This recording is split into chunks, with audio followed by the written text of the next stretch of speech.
it's funny that you bring up Norman Vincent Peale's book, which was a wonderful book, absolute bestseller. He sold it for decades, millions of people, all kinds of different languages. Here's the difference. What he wrote in The Power of Positive Thinking was correct. No dispute, beautifully written. The difference is he wrote it from intuition. He wrote it from experience. And he wasn't wrong. But what he didn't do is he didn't have the rigors of scientific method, of research, which we have today. That is the only difference. That's the big difference. And I spent years and years researching and months making sure that in the book you knew where my data came from. Wow, interesting. Because you have science background, you work in a biotech company. I read that from your bio. A lot of experience on that side, and you're talking about the fact that you are using your practical experience to teach us. So how do you get yourself from a very difficult situation when you feel stuck? How do you switch from this negative mindset to a positive mindset? Well, yeah. And isn't that the core question, which is detailed and answered in the pages of the book? Mm-hmm. But first of all, we have to understand that it tends to be an uphill climb because we have a brain whose primary function is our survival. So we have a brain that's always out there looking for negativity, danger, and threats. So we have a brain that is negative first. That's from a biological, physiological perspective, that's the first thing we have to overcome is this negativity bias, which is real. And we all have it. And we should be grateful that we have it because it keeps us alive. Right? The other thing that we have that's an obstacle is just the environment that we exist in.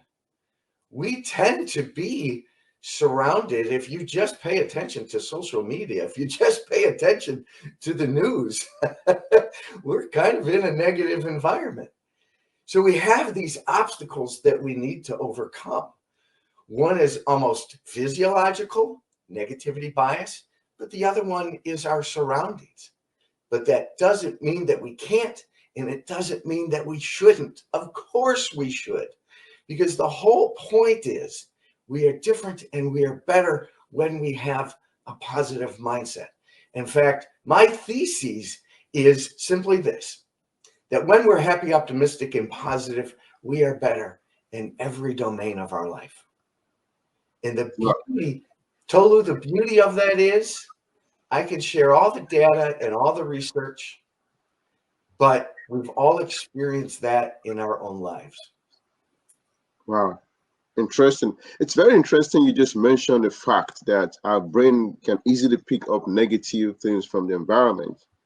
And one of the things that you discuss in your book is the fact that we can change the way our brain works, the things our brain is picking up, the neuron density and things like that.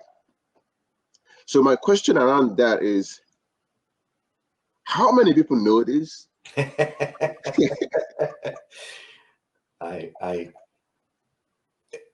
I don't know a specific answer to that, how many people know this. But I'm hoping that more people will understand it.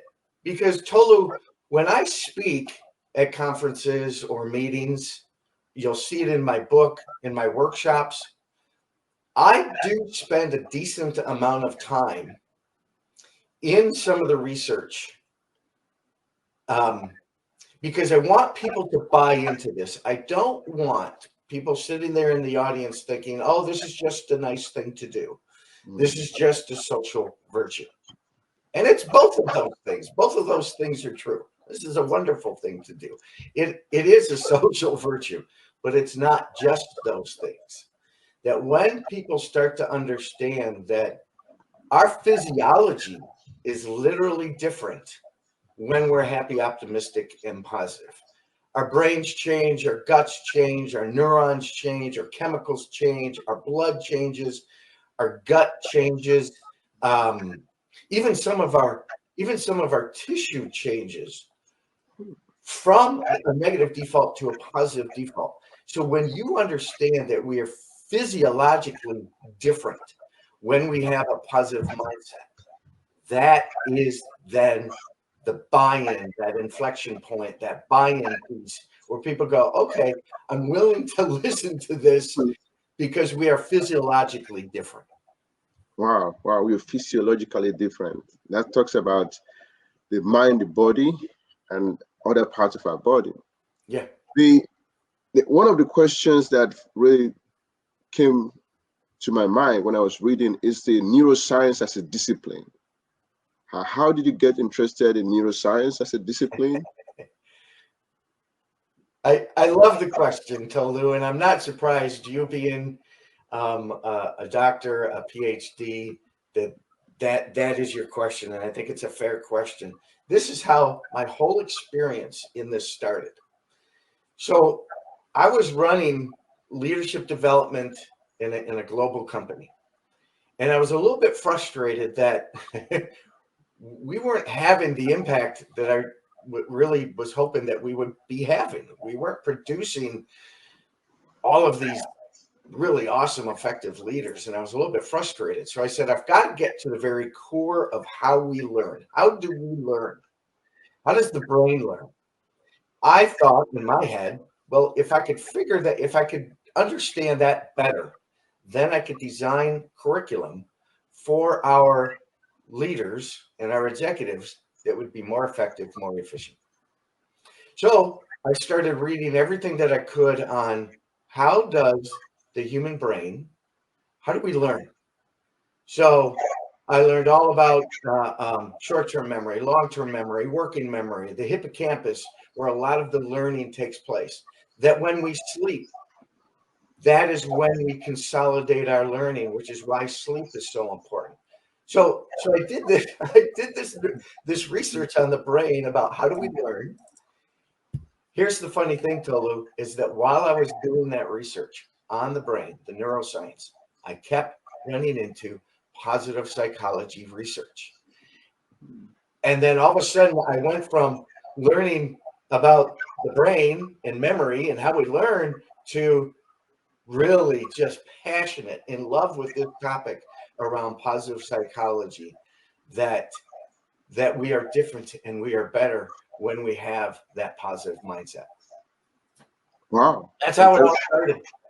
Interesting. So you were going towards this direction and you find yourself going in this direction, but then it seems that everything just came to meet again because there's a connection between the two. Wow. Interesting. Yeah. And I do speak to all kinds of industries, all kinds of groups. I'll speak to any group because I'm doing this because I think it has impact. I think it makes a difference with people. But when I speak to an audience of financial people or an audience of pharma folks who all have the scientific background, I cannot get up in front of them and implore them to move to a more positive mindset and think that somehow they're just going to buy into that. They've heard this their whole life, right? To be more positive, etc. And while that was correct, it wasn't undergirded in the research. So I do spend a lot of my time, you'll see it in the book, getting people to understand this is really valuable, but it's valuable because of the science. It's valuable because of the research. It's valuable because our physiology changes. Wow. Well, I can attest to that in your book, one of the things that I really like the most is the fact that we were talking about stories, then also you were talking about the science behind the facts that you were stating. Yeah. And that's what makes the book really stand out. And I want to ask, based on the science and facts, what are the examples of evidences that you can say that has to do with the power of the mind? That if you still want to convince somebody that, well, Yeah. your mind is where everything starts from. What example quickly comes to mind? Yeah. Well, remember, your brain is shaped by what you attend to, right? Mhm. Our outcomes have everything to do with our mindset and where do we tend to focus our mind. And again, because of that negativity bias, we tend to focus that mind more easier on the more negative things, right? Our brain pays attention to the negative things. It holds on to the negative things much longer than it holds on to the positive things, which is why in the book I talk about savoring. Savor those positive moments more because your brain doesn't want to hold on to them. And then it gets deeper into memory. But I'll give you one of my favorite examples about mindset takes us back to the 40s and 50s. In the 40s and 50s, medical science said that man should not run faster than a 4-minute mile. In fact, medical science said that if he does, he could die. And nobody was running faster than a 4-minute mile. But in 1954, a guy by the name of Roger Bannister from the UK, May of 1954, finally did it. He broke the 4-minute mile barrier, the first person to ever do it. Of course, it made the radio at the time, it made the newspapers, even some of the television at the time, a truly iconic moment in sports history. But that's not what's most compelling, Lou, about that story. What's most compelling about that story is that after Bannister broke the 4-minute mile barrier, in the next 13 months, 6 other people broke the 4-minute mile barrier. All of a sudden, they got out of their own way. They gave themselves permission. They conquered their self-limiting beliefs because in their mind, right, going back to mindset, they had this obstacle that it should not be broken. But then when it was not a physical feat. It was a mindset feat. It was more mental than it was physical. Right after he did it, all of a sudden, all these other runners started to break the 4-minute mile barrier. That is such an example of how we have these self-limiting beliefs. We have this negative mindset. We default to the negative way too often. And if we could only change those habits, and we can, if we can only change those habits, we can also then change our outcomes. Wow, that's powerful. If we can change our habits, we can change our outcomes. Yeah. This example talks about success, which is something that we all want. Everybody wants to be successful. We want to work hard and hope that things work out fine. But in the society that we find ourselves, there are people that are considered successful in quotes, but are still very unhappy. Mm-hmm. And why? What is wrong with it? What's why? Because it's called miswanting. We want the wrong things. We're pursuing the wrong things. Most people's method, most people's pursuit of happiness, quite frankly, is wrong.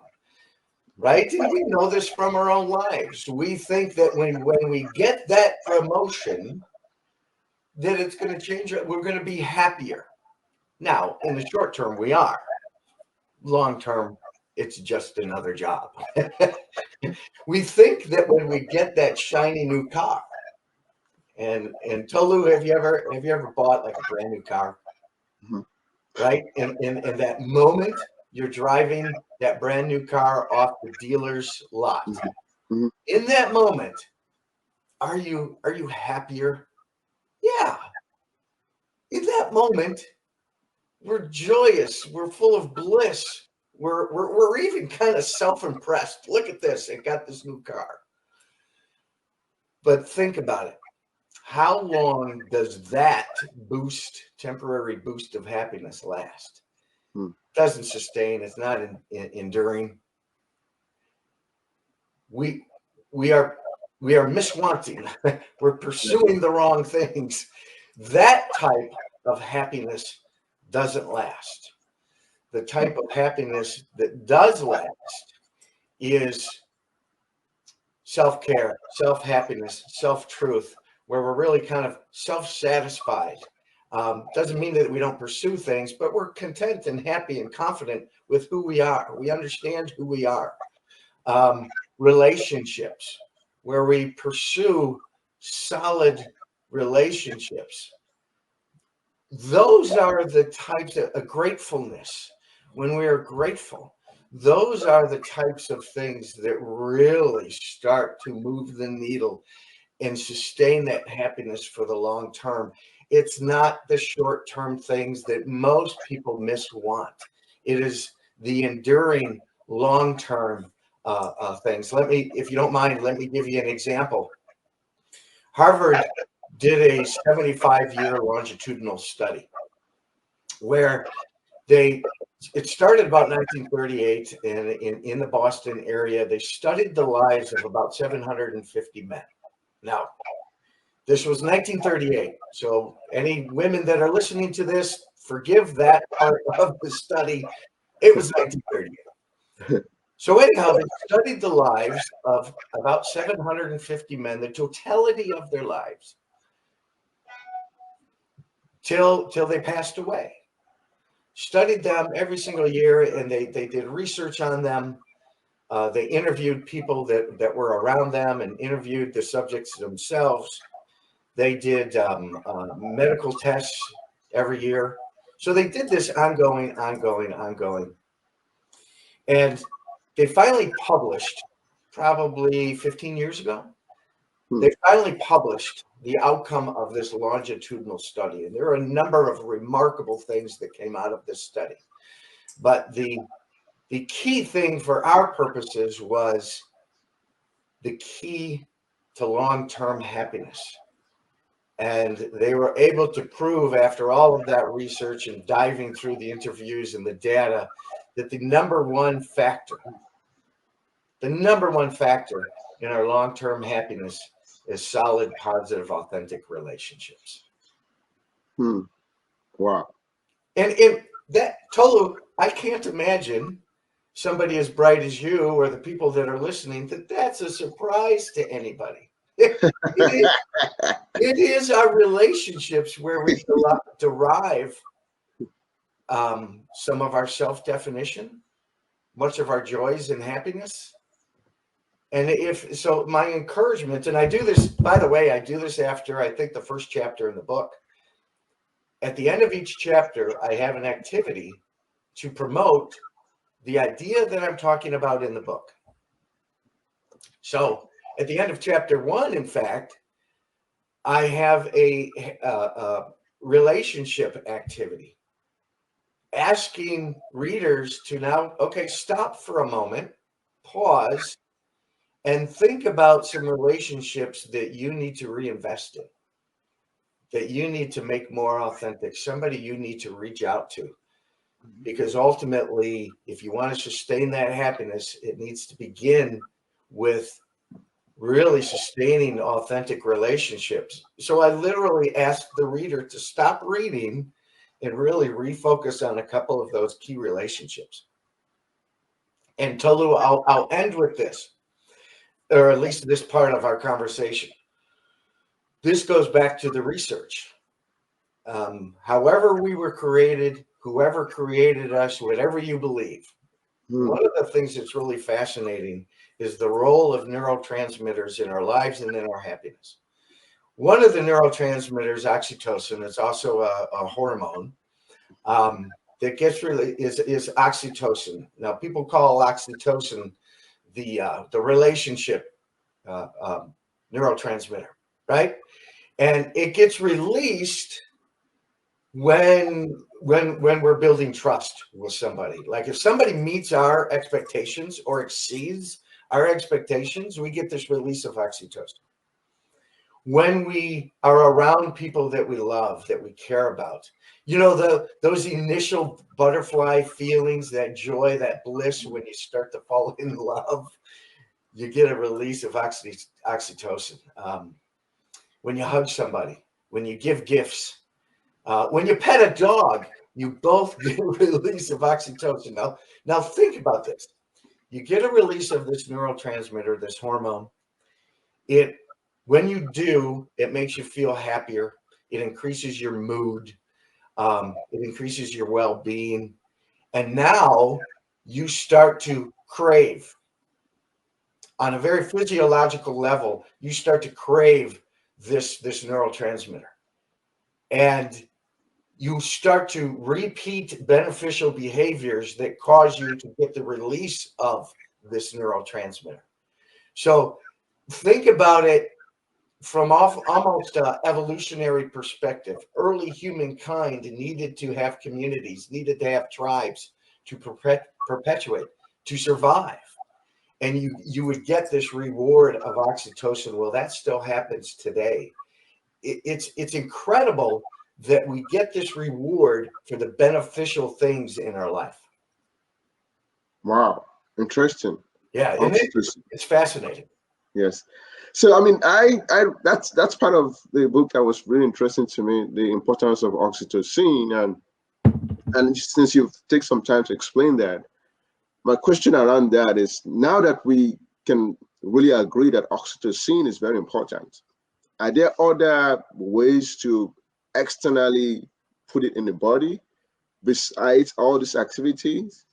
Because if somebody say, well, I don't like to exercise, and they want the oxytocin. If somebody say they don't like dogs, I don't want to hug dogs.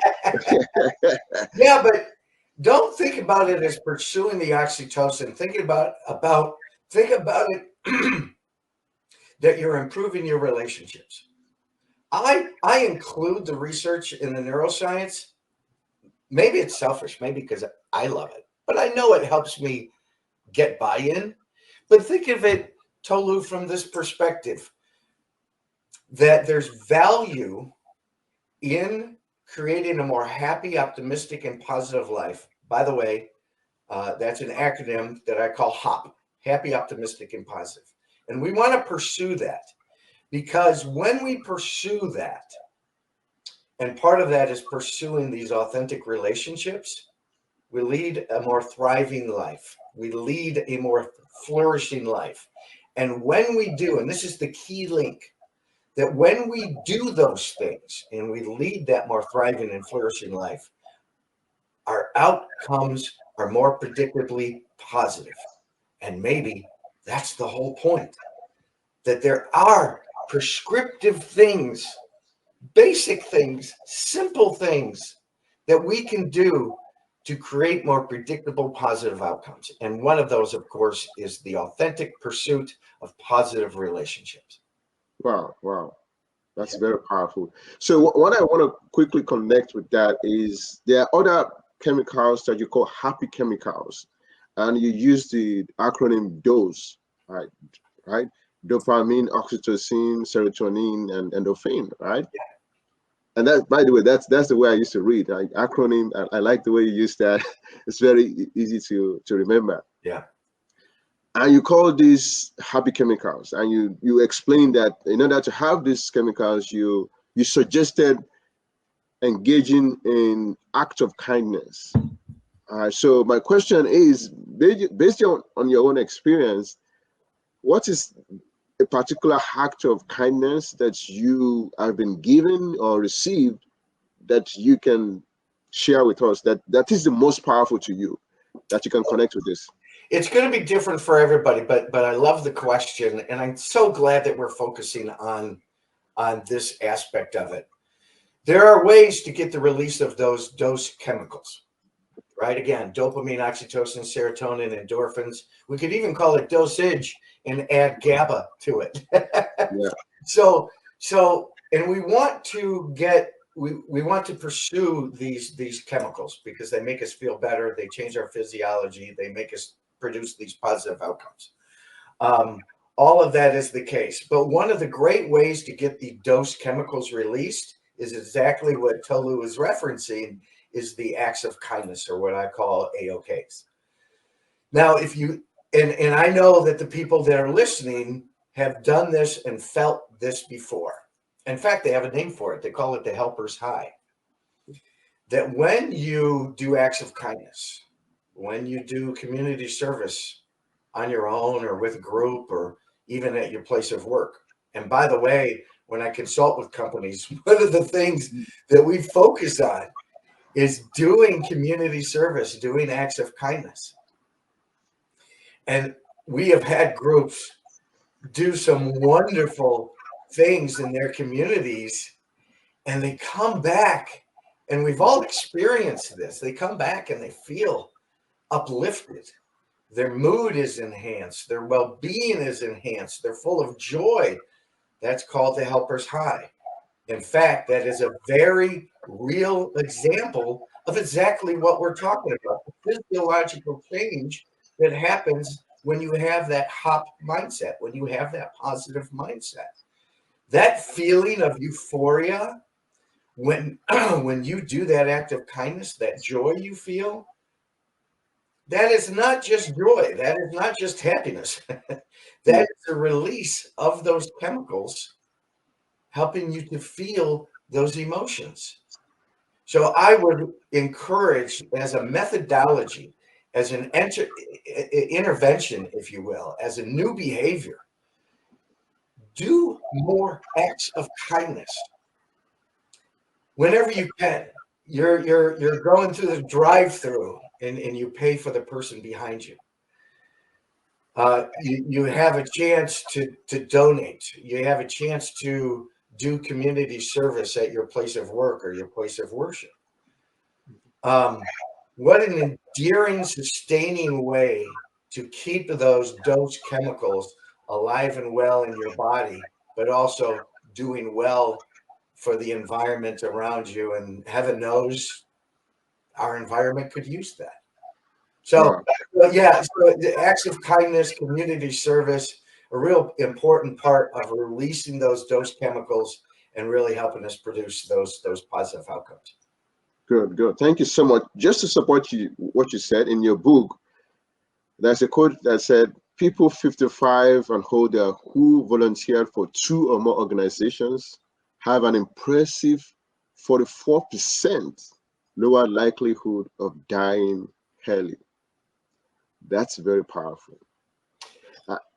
Yeah, I was just going to say, when we do all of these things, Tolu, that we're talking about, the new behaviors, the gratitude, the build the relationship, the act of kindness, when we do these things, remember we've talked about the physiological change. There's a ton of data around that we lead a healthier life, that it also improves our immune system, and we lead a longer life.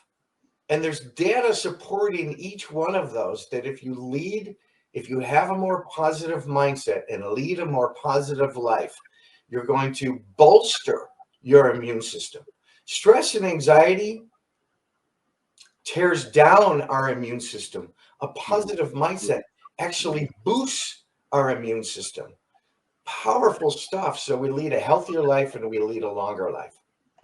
Wow, interesting. I mean, the only question I have around that is that now that I'm not sure how many people know about this or agree to this data about volunteering in a world that we have, in which case people actually measure success with how much money you have or how much influence you have, or you're able to change things. How do we encourage people to actually know that, well, in the long term, it's not all those things that impact your health. So just like you said earlier, it's this act of kindness, volunteering that people are trying to stay away from. That is that is important. Yeah. Let's first talk about success and how we define success. Multiple ways to do it, and ultimately, there's a country called Bhutan, and Bhutan is between India and China. think it's a country of about, gosh, I could be wrong. I think it's about 2 million people. And they have a measurement of success for their country. Now, as we all know, there's GNP, gross national product, and we want that to grow. And that is just the accumulated cost of revenue and products produced in a particular nation. That's GNP. Yes. For our economy, maybe an important metric, but it's not the only metric. When all is said and done, isn't what we want is our populace, our neighbors, our town, our community, maybe even our country, to be a happy, optimistic, and positive country. Isn't that what most of our goal in life ultimately is? Heck, in our Declaration of Independence, Jefferson wrote that, right, we have this pursuit of, we should have this right of a pursuit of happiness. So back to Bhutan, they have a metric called GNH, gross national happiness. And they measure that because their thinking is, well, ultimately what we want is a happy populace. So we're actually going to measure it, and we're going to do things.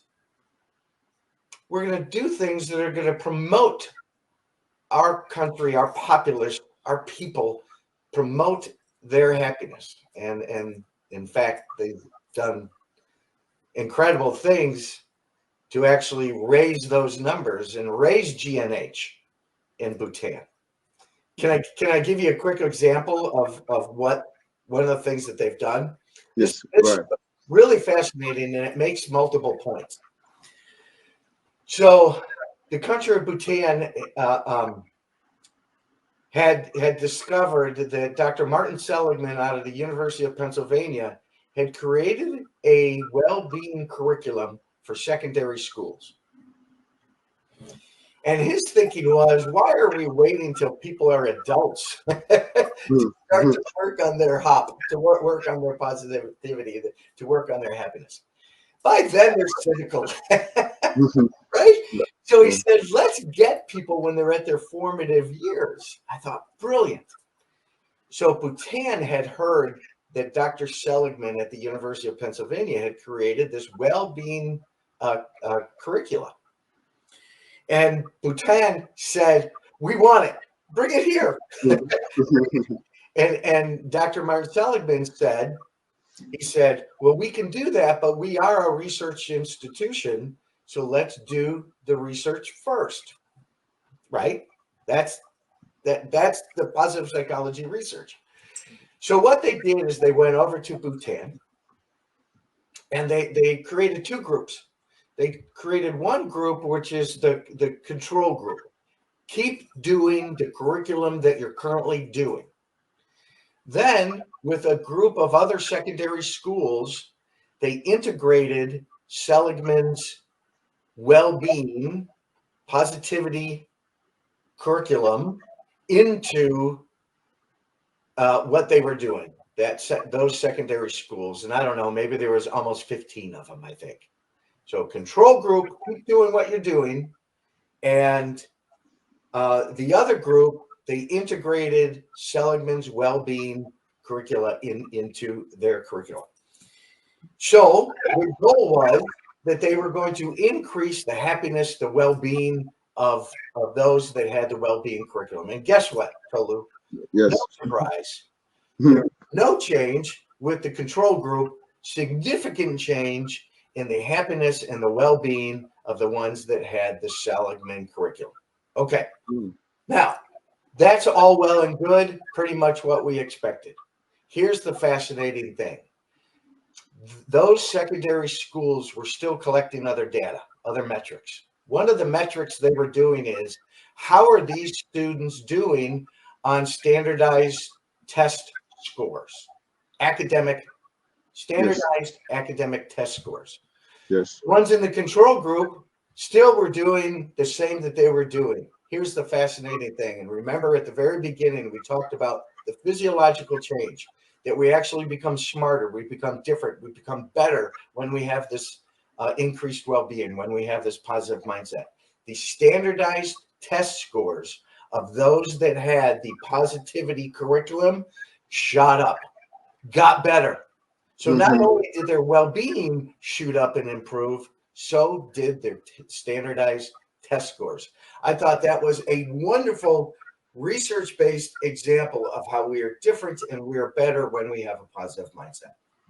Wow, wow. Thank you for sharing that. That's a good summary of a research paper, so to say. Thank you. That's all we do as scientists, presents like that. Thank you so much for sharing that.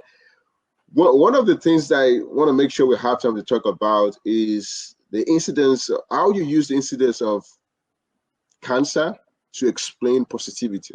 All right. There's a couple of people that you mentioned in the book, Chuck Person, James, and also reference to Jane McCoskey, Nightbird from American Got Talent.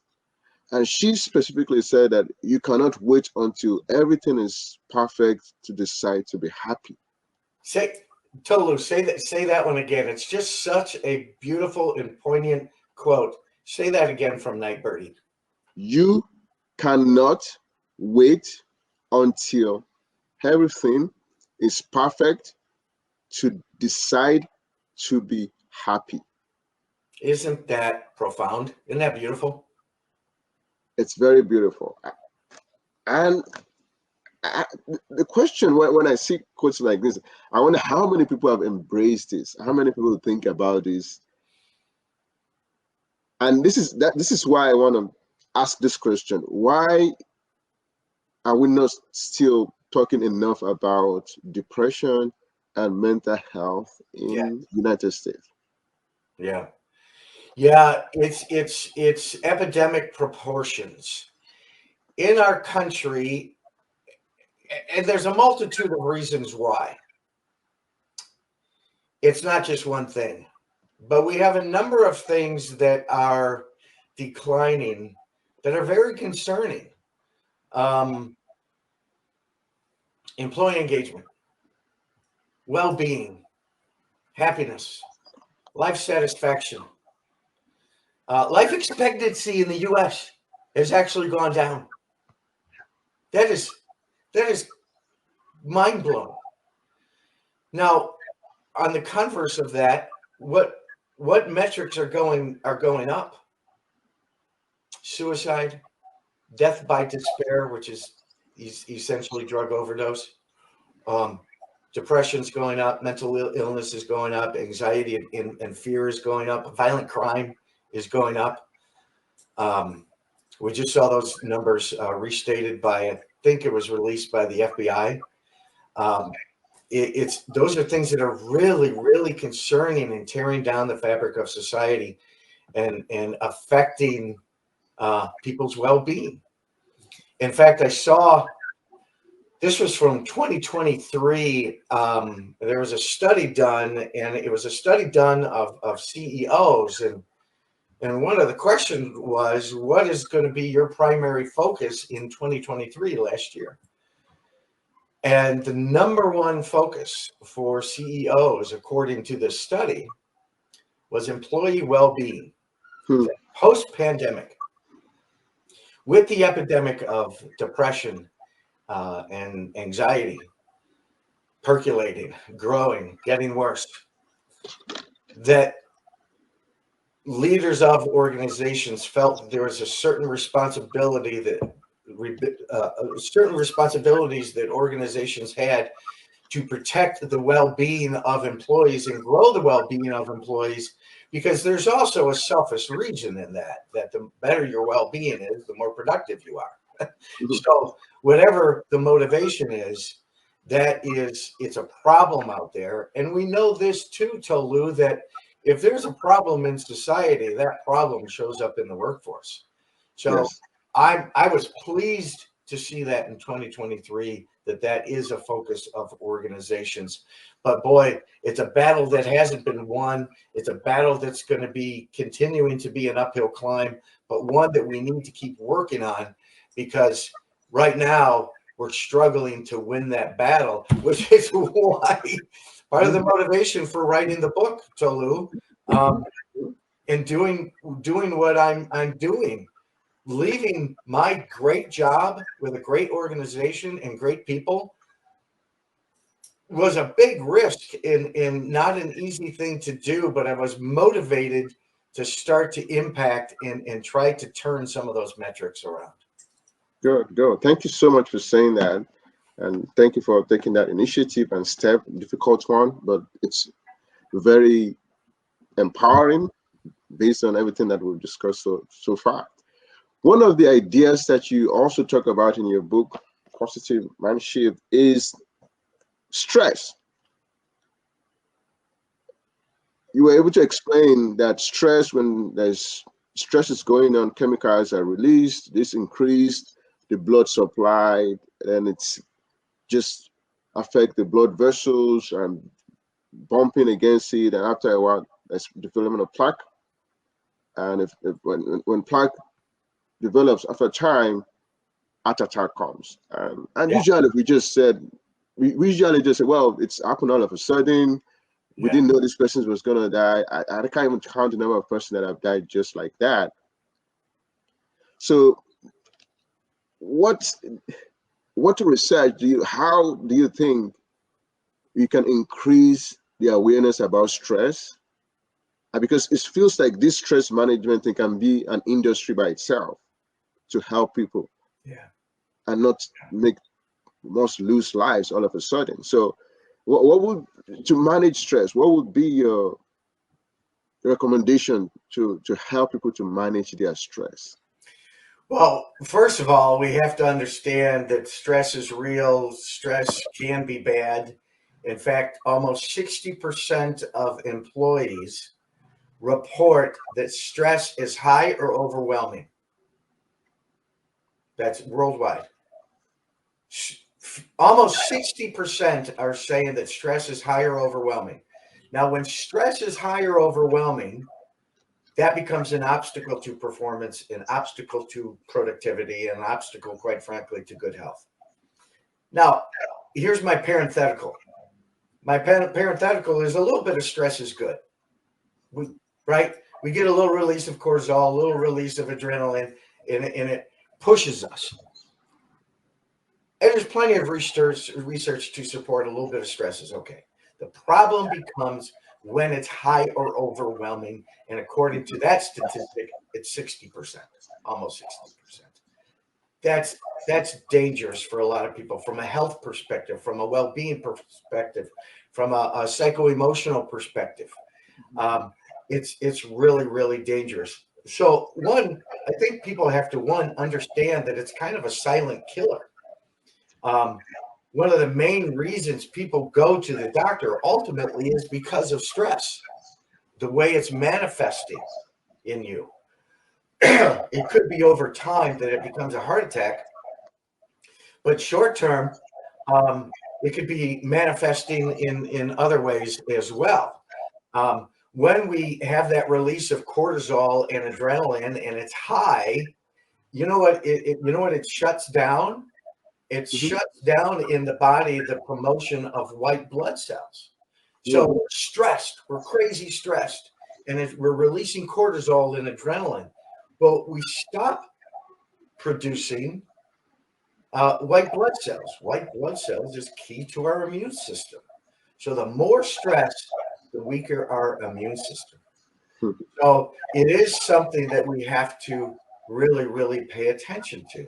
Here's the other problem with stress, high stress, is that it leads to inflammation. Inflammation is the number one cause of chronic disease, right? So what are we doing to mitigate inflammation in our life? Well, that gets back to, I think I have this in chapter 8, where I talk about meds. Mhm. Take your meds. Take your meds, and it's not necessarily pharmaceuticals. It's meditation, exercise, diet, and sleep. Mhm. Mhm. Simple, simple. I'm not asking for profound change, but can we meditate and get control of our anxiety and our lives and our brains a little bit better? Can we exercise more? And if there's one thing you're going to do to improve your HOP, to improve your happiness, optimism, and positivity, to mitigate stress, to produce positive, the number one thing would be relationships. Number two, exercise, right? So meditation, meds, exercise. Exercise is the number one way to grow new neurons, neurogenesis in your brain. Number one way to rid your body of cortisol. Number one way to promote blood flow throughout your body, which is really, really healthy. In fact, if you want to have a healthy brain, blood flow. What's the number one way to promote blood flow? Exercise. Then, of course, there's diet. We got to get away from the SAD diet. The SAD diet is the standard American diet. Too much polyunsaturated fats. Not enough fruits and vegetables, leafy greens, nuts, walnuts. Sprinkle more herbs on your foods, right? I've got all kinds of Italian seasoning that I use, but oregano, which is oregano has a lot of antioxidants. Turmeric, which is anti-inflammatory. Mhm. Pay attention to your diet, less animal protein, more vegetables, more fruits, and then finally sleep. Really quick, a real powerful thing about sleep is not Mhm. just that when we sleep, um, we consolidate our learning for the day, but our brain actually cleanses itself. It removes toxins. It removes chemicals it doesn't need.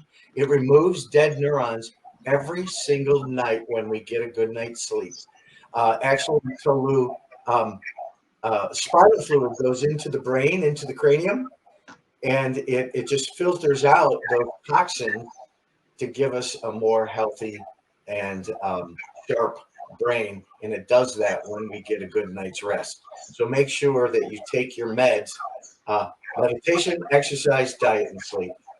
Wow, thank you for saying that. Thank you for the reminder. And you said in the part of the book that it's recommended about 7 hours of sleep, but somehow we still boast about not sleeping. And I slept 4 hours, and you're trying to impress somebody by saying that, and you hope Yeah. they're impressed, and you're actually killing yourself by actually doing that.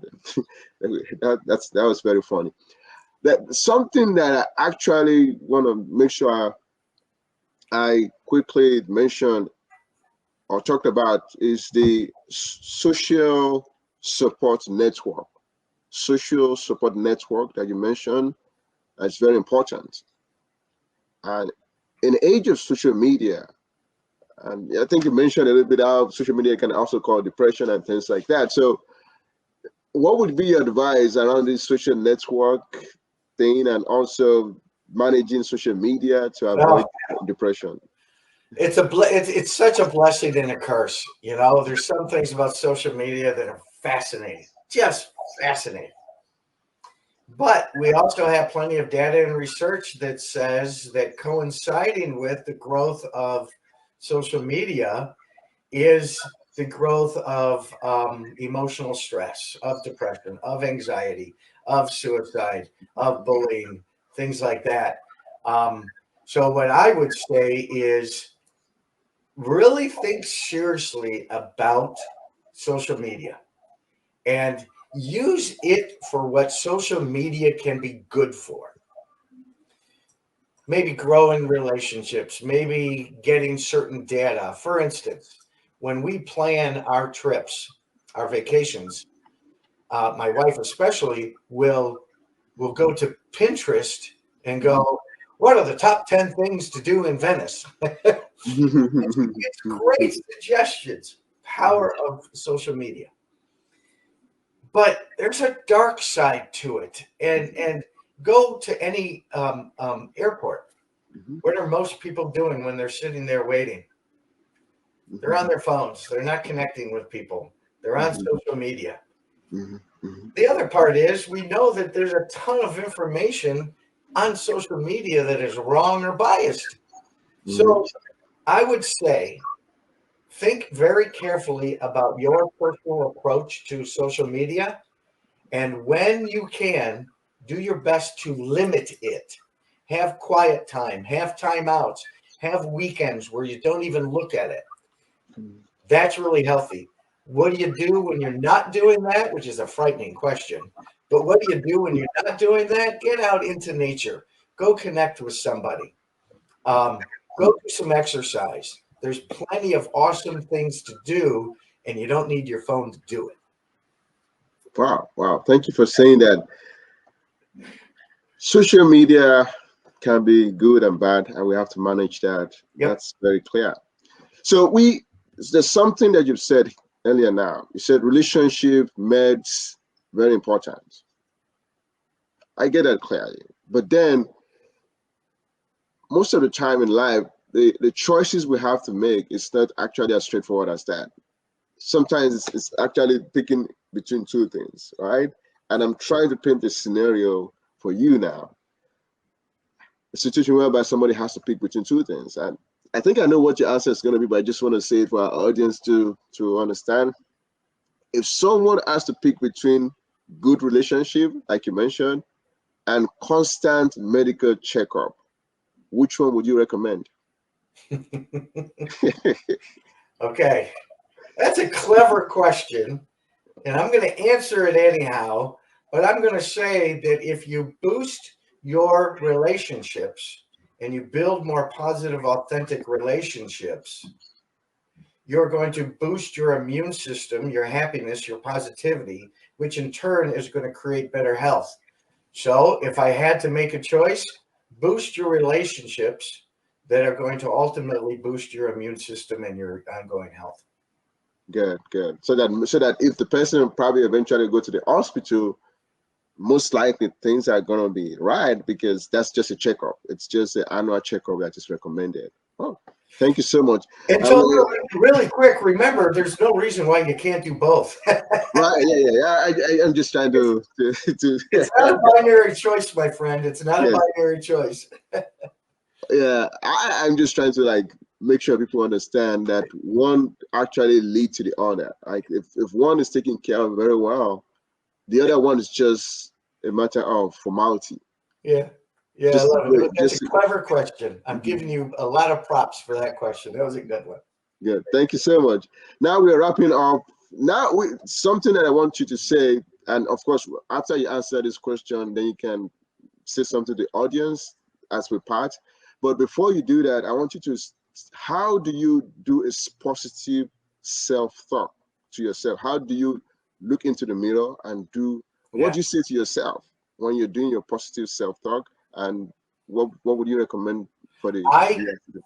I love the question, and thank you for asking it because I can't believe we've talked for almost an hour and we haven't talked about that. How important that is because um, there's research that says that almost 80% of our self-talk, our inner dialogue, almost 80% is negative. Well, if that's true, then what does that say about our outcomes that we're probably producing and the mindset that we're probably producing? So really give thought to and pay attention to, be self-aware about your inner dialogue, right? There's this wonderful phrase that I mentioned in the beginning of the book where I say, it's not what happens to us, but what we tell ourselves about what happens to us, right? Nothing's good or bad, as Shakespeare said, right? But thinking tells us so. So we really what a great opportunity to change our habits and to change our mindset when we pay attention to our self-taught talk and we stop defaulting to the negative and we reframe more often and reframe to the positive. You'll start to see a change in thought process, a change in mindset, a change in habits, and then ultimately a change in outcomes. Wow, great. Thank you so much. It's been an exciting time on Solution Eliminator Series podcast with my exciting and very resourceful, energetic friend, Don Sandel. Now that we're wrapping up, is there anything you want to tell our audience other than the fact that your book is out there, Positive Mindshift, that I recommend this book, the scientific stories that is there that backs up the things that we've talked about is there? And is there anything you want to tell the audience as we Well, one's selfish and the other one is grossly unselfish. The first one is gopositive.com is the website, and we do workshops and keynotes really about trying to impact people's lives and leading a more positive life. So please reach out to us, even if it's just a conversation. It's absolutely one of my favorite things to do.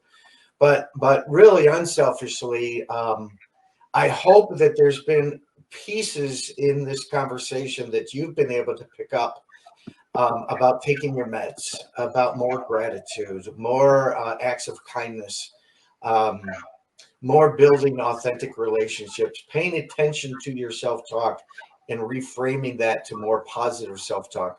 I hope that there's a couple things that you can start to do in your own life to produce those positive outcomes. And if there's any way that I can help you, do not hesitate to reach out. One of my favorite conversations.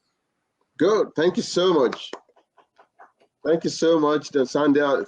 I've learned, even though I read the book before now, this conversation also highlighted a lot of things for me. Now I know what to think about and the actual steps that I'm supposed to take to make sure that I have a positive mind shift. And I'm very convinced that our viewers also have been able to pick one or two things that they can use for themselves. And till next time on Solution Limiters podcast. Bye. Thank you, Don Sandel. Thank you so much. Thank you. Thank you.